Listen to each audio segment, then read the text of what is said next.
Praise lord. దేవునికి మహిమ కలుగునుగాక. ప్రియ సహోదరుడా, ప్రియ సహోదరి, ప్రభునామంలో మీ అందరికీ శుభములు, వందనములు తెలియజేస్తున్నాను. ఈ ఉదయకాల సమయంలో మీ కొరకు దేవుని గురించి 2 మాటలు చెప్పి ప్రార్థన చేయాలని ఆశపడుతున్నాను. మీరు కూడా ఏకీభవించండి.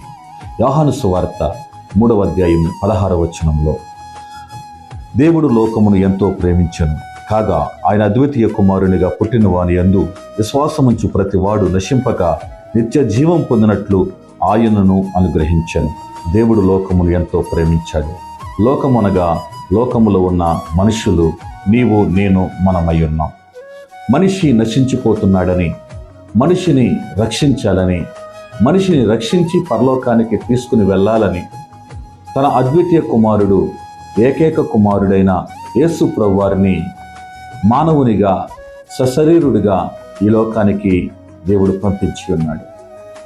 ఎవరైతే యేసు ప్రభువారిని నిజదేవుడని, లోకరక్షకుడని, ఆయన ద్వారానే పరలోకానికి వెళ్తామని, ఆయనే మార్గమని ఎవరైతే నమ్ముతారో, విశ్వసిస్తారో వారందరికీ దేవుడు పరలోకం ఇవ్వడానికి ఇష్టపడుతున్నాడు. ఈ మాటలు వింటున్న ప్రియ సహోదరుడా, ప్రియ సహోదరి, ఇంకా నీవు మారు మనసు పొందకపోతే, ఇంకా నీవు రక్షణ పొందకపోతే, యేసు ప్రభువారిని నీవు స్వరక్షకునిగా అంగీకరించకపోతే, నీ జీవితం యేసు ప్రభువారికి ఇంకా అప్పగించకపోతే, ఇప్పుడే యేసు ప్రభువారిని నీ స్వరక్షకునిగా విశ్వసించు, నమ్మో, నీ జీవితాన్ని ఆయనకు అప్పగించు. ఆయన నీకు నిత్య జీవాన్ని ఇవ్వడానికి, నీకు పరలోకమును ఇవ్వడానికి ఇష్టపడుతున్నాడు. అటువంటి కృప పరిశుద్ధాత్మ దేవుడు నీకు అనుగ్రహించునుగాక. ఆమేన్. నీ కొరకు చిన్ని ప్రార్థన.